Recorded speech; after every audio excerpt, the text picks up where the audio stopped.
The #1 selling product of its kind with over 20 years of research and innovation. Botox Cosmetic, out of botulinum toxin A, is a prescription medicine used to temporarily make moderate to severe frown lines, crow's feet, and forehead lines look better in adults. Effects of Botox Cosmetic may spread hours to weeks after injection, causing serious symptoms. Alert your doctor right away as difficulty swallowing, speaking, breathing, eye problems, or muscle weakness may be a sign of a life-threatening condition. Patients with these conditions before injection are at highest risk. Don't receive Botox Cosmetic if you have a skin infection. Side effects may include allergic reactions, injection site pain, headache, eyebrow and eyelid drooping, and eyelid swelling. Allergic reactions can include rash, welts, asthma symptoms, and dizziness. Tell your doctor about medical history, muscle or nerve conditions including ALS or Lou Gehrig's disease, myasthenia gravis, or Lambert-Eaton syndrome, and medications, including botulinum toxins, as these may increase the risk of serious side effects. For full safety information, visit BotoxCosmetic.com or call 877-351-0300. See for yourself at BotoxCosmetic.com. This episode is brought to you by Pluto TV. Are you looking for your next case? Pluto TV has all your favorite crime dramas streaming for free, which means suspicion is free, with countless cases to crack. Watch CSI, Criminal Minds, NCIS, Blue Bloods, Tracker, FBI, and SWAT, all for free from all your favorite devices. Feel the free. Pluto TV. Stream now, pay never. Last week was our first playoff game, and my plaque psoriasis was so itchy under all my gear. Sometimes just thinking about scratching could take me out of the moment. And then my doctor told me I could get clearer skin with a pill called Otezla.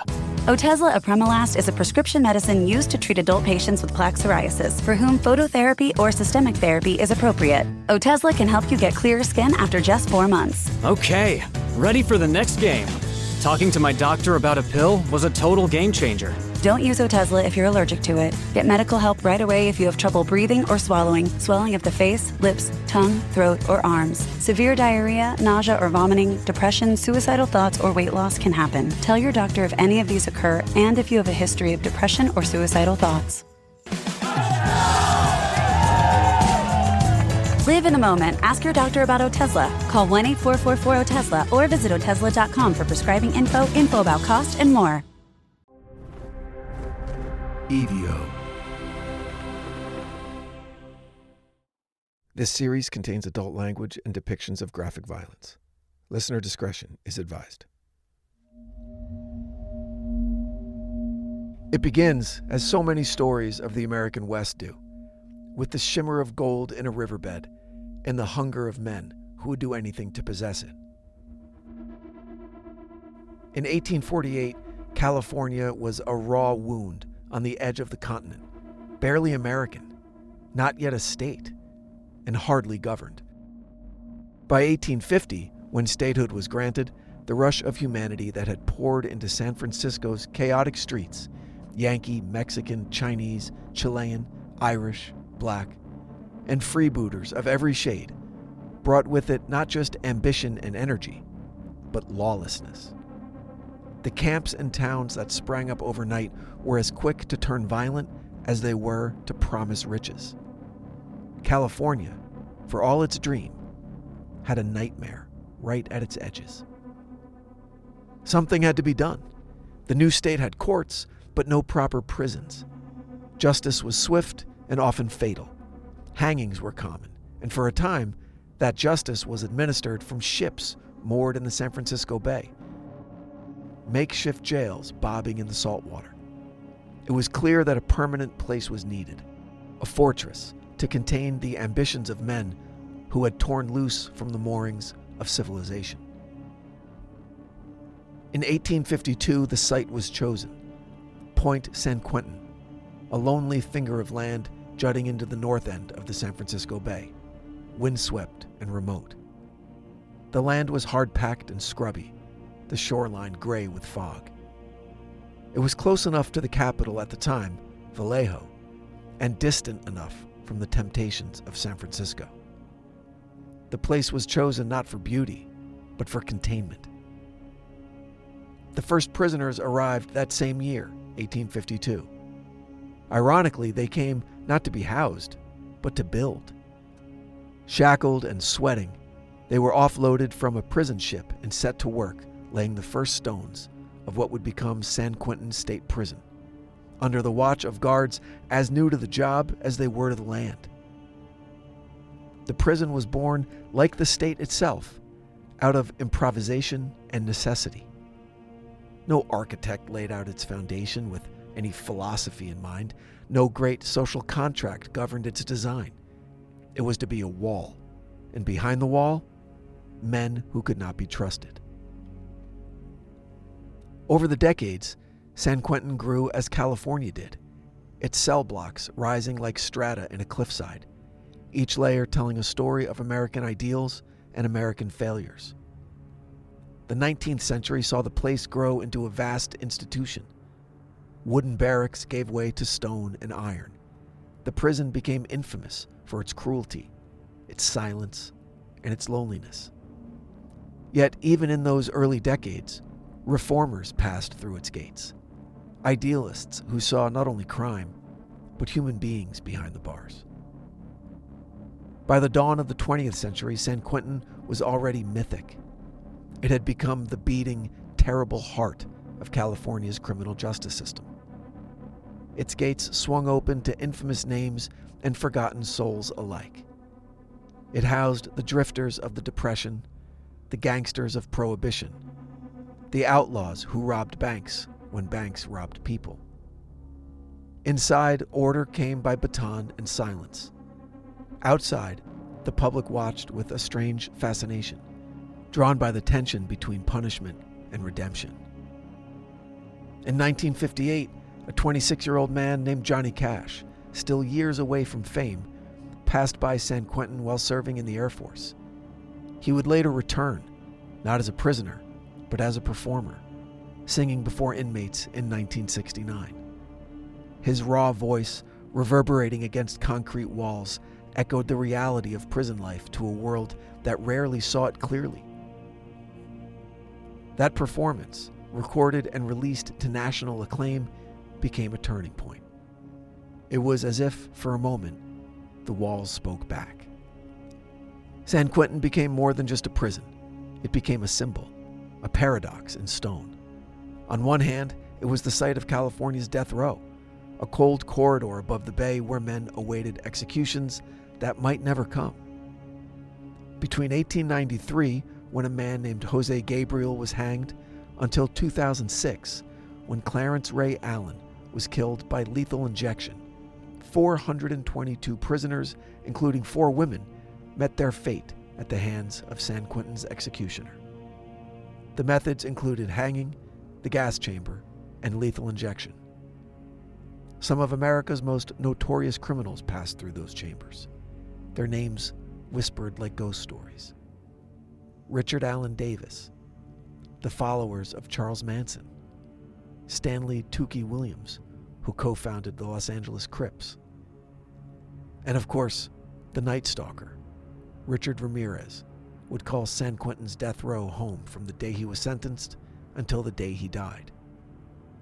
But the executioner wouldn't claim Ramirez.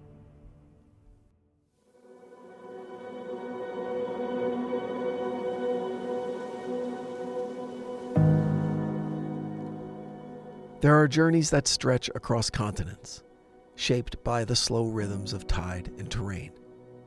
There are journeys defined by migrations, by the slow march of civilization across deserts and rivers, by dynasties rising in dust and falling into shadow. And then there are journeys which cross no geography at all, voyages not through place, but through perception.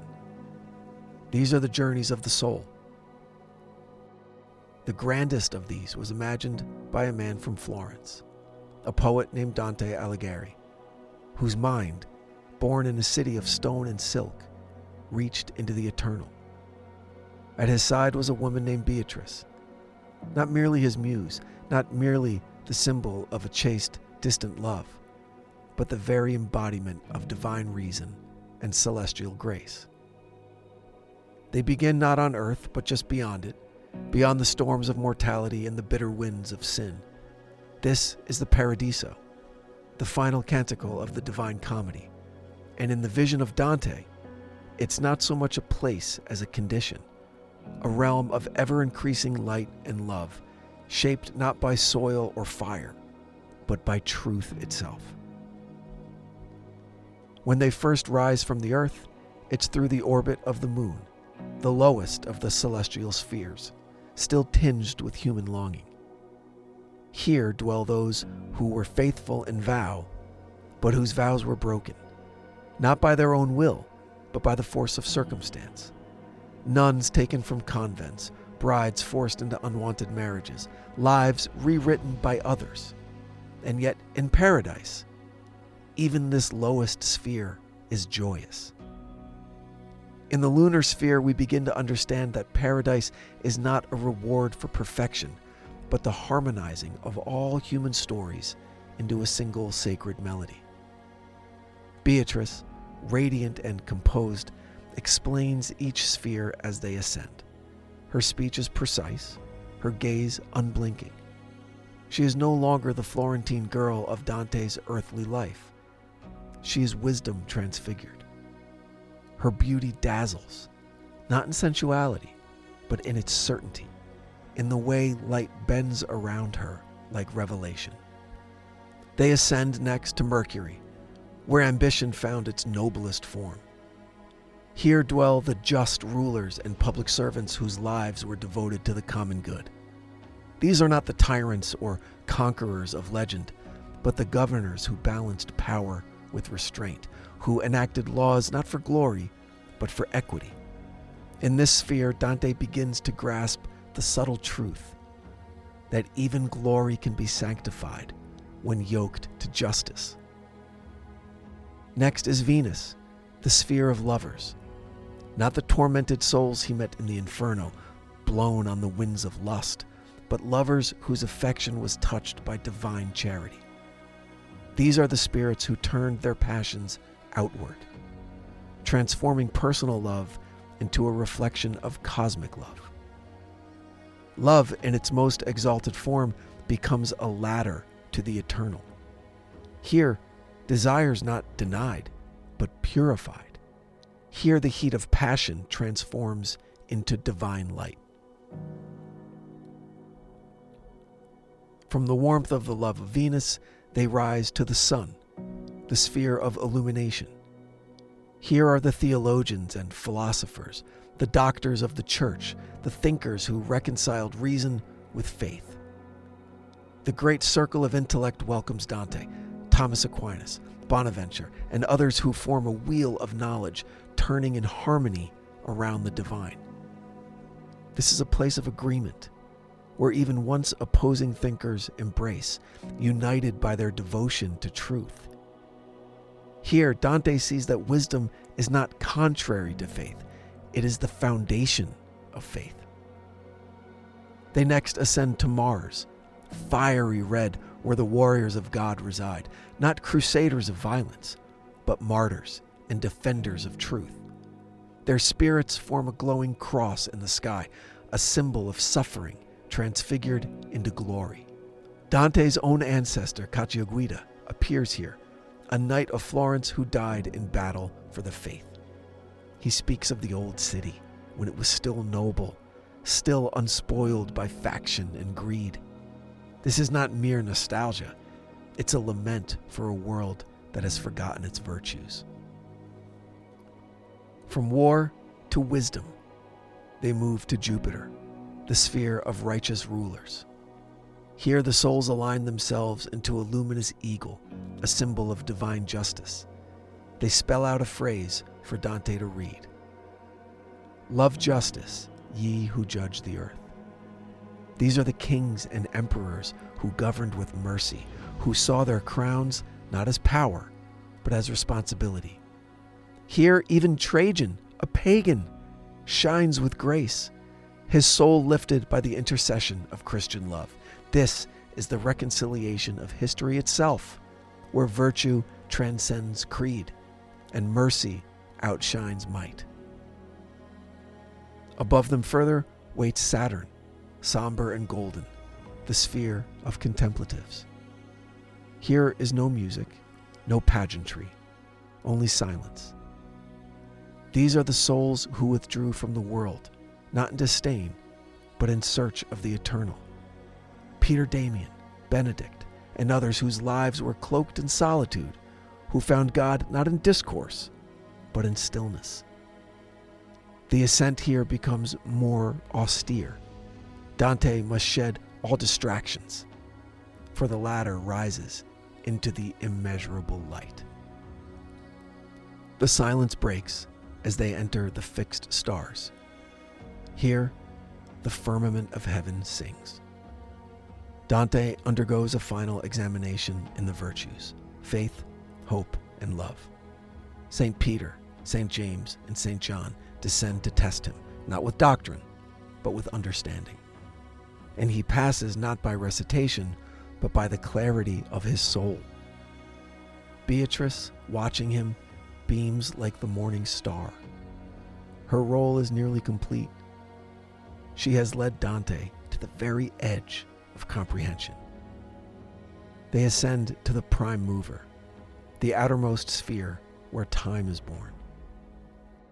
Here Dante sees the angelic choirs turning in concentric circles around a point of blinding light. The unmoved mover, the origin of all things. Here space and time dissolve, and the poet is nearly overcome. The laws of physics and the rules of the mind are not abolished, but transfigured. He sees that the universe is not a machine, but a dance, every part moving in love around the center. And at last they arrive at the Empyrean, the true heaven, beyond space, beyond thought. Here is no sphere, no motion, only pure light. Dante beholds the celestial rose, a vast bloom of souls arranged in perfect order. Beatrice takes her final place among them, her mission fulfilled. In her place comes Saint Bernard, who guides Dante through the final vision. The Virgin Mary descends, crowned in glory, and pleads for the poet's enlightenment. And it is granted. In a final burst of divine clarity, Dante sees the Holy Trinity. He sees three circles of pure light, distinct yet one. Within them, he sees the image of a man, the face of Christ, God made flesh. In that instant, his intellect is overwhelmed, but his soul is satisfied. He doesn't understand the mystery, but he perceives it. The divine logic, the unity of all things, floods him with joy. And then it ends. Dante awakens not in a garden or a tower, but within himself, forever changed. He has seen the structure of the cosmos, not as an astronomer, but as a soul in love. The spheres of paradise were not merely places, but steps toward truth. Each one a facet of the divine, each a reconciliation of human longing and heavenly grace. And Beatrice, she's still with us.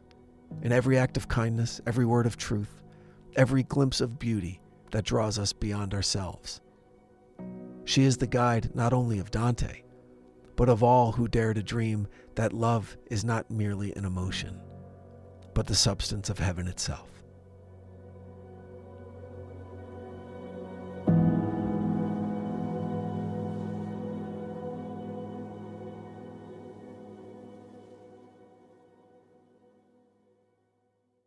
The best fashion advice I ever received was just 3 words: quality over quantity.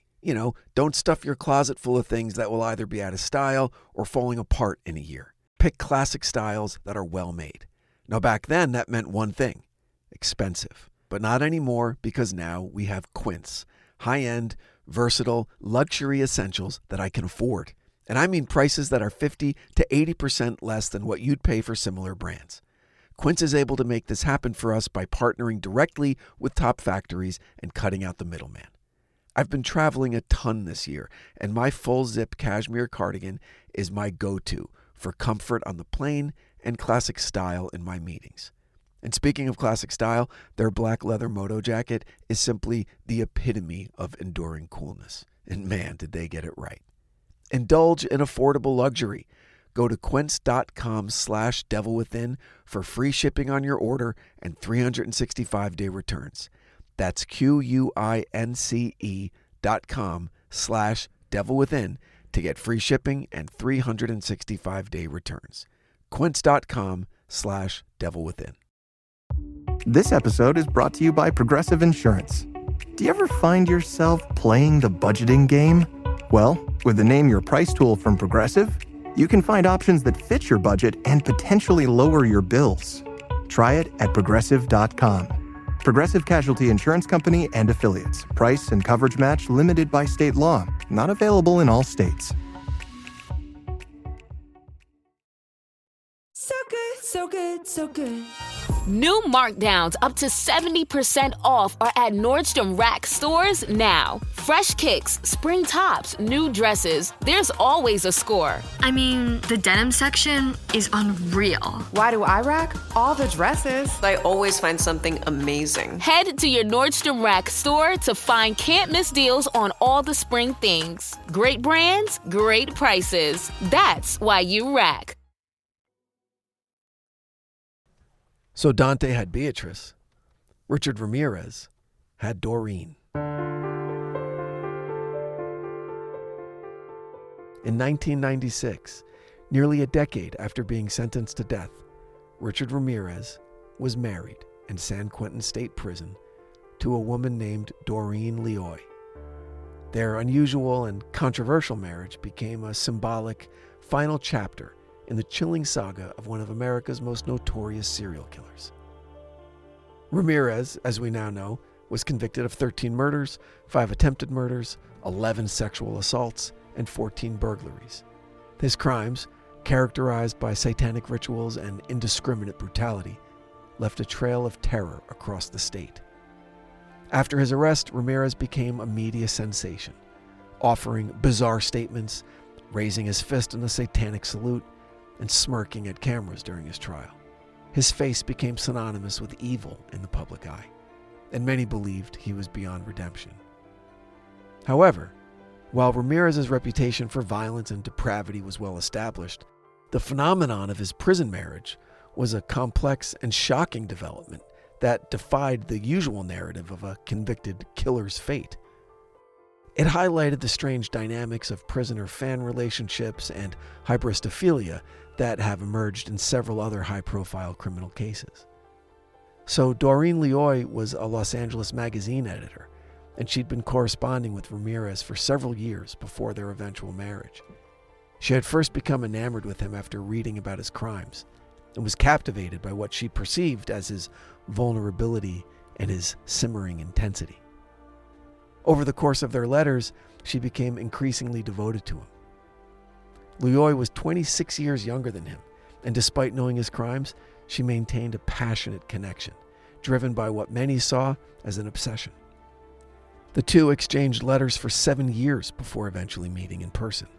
And during those years, Leoy defended Ramirez against public scrutiny, insisting that he was misunderstood and that there was more to him than his image as a monster. Some even speculated that her relationship was a form of Stockholm Syndrome, where the victim becomes sympathetic toward their captor. But Leoy, in interviews, was adamant that she loved him and believed he was innocent, despite the overwhelming evidence of his guilt and the conviction by a jury of his peers.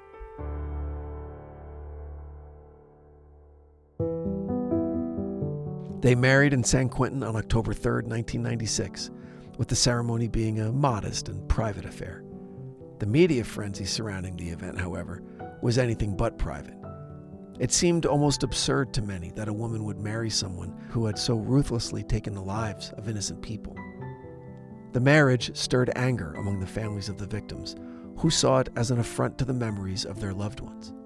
The union also sparked wider debate about the bizarre and often perverse relationships that can form between prisoners and people on the outside.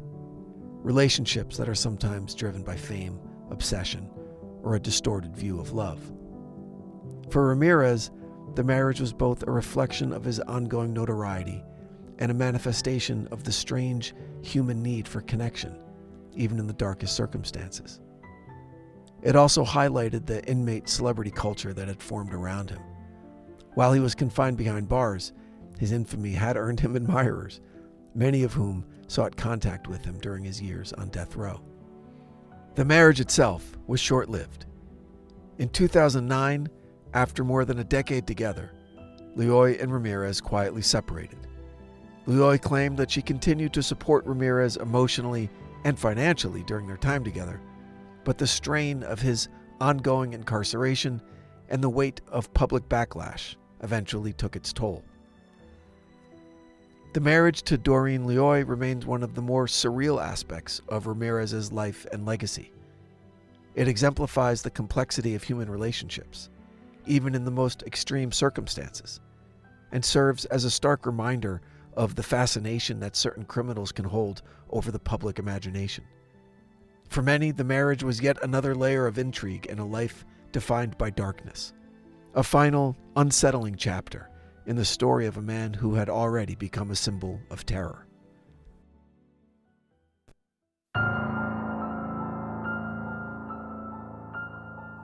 Ramirez died of complications from B-cell lymphoma, a form of cancer that he had been battling for several years. He'd been diagnosed with the disease in 2012 and had ultimately claimed his life after a prolonged struggle. B-cell lymphoma is a cancer of the immune system, which often affects the lymph nodes and spleen. Ramirez had been receiving treatment in the California medical facility in Vacaville, a prison known for housing inmates with serious health issues. In the months leading up to his death, his condition had deteriorated significantly. By the time of his passing, he had been confined to a hospital ward within the prison due to the severity of his illness. Ramirez had been incarcerated for nearly 25 years before his death, and his passing was met with a mixed reaction from the public. For many, the news was anticlimactic. He'd spent so many years locked away, and his death by illness in prison seemed almost mundane compared to the shocking violence of his earlier life. And for the victims' families, his death brought no closure. Many had hoped for an execution, something that had been delayed and avoided for decades. Ramirez's death, in a sense, sealed the final chapter of a man who had been the embodiment of evil for so many years, and who had terrorized the state of California. His crimes, which included a mixture of sexual assault, burglary, and murder, had marked an era of terror that remained etched in the memories of his victims and the public. Though he never was executed, in all the years following his death, Richard Ramirez still remains a figure of morbid fascination. His actions and his personality, especially his unrepentant behavior, continue to draw attention, inspiring books, documentaries, films, and podcasts.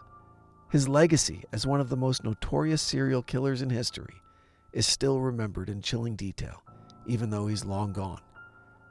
The families of his victims continue to carry the weight of his crimes, but his death represents for them the final resolution of one of the darkest chapters in California's criminal history. Ramirez's passing brought a quiet end to a life that had once been filled with terror. But it was a death that many felt was too quiet, given the horror that had been and will continue to be his legacy. The Devil Within is an EVO production, recorded live at Bel Air Studios in Los Angeles, California. For The Devil Within, I'm your host, Brandon Morgan.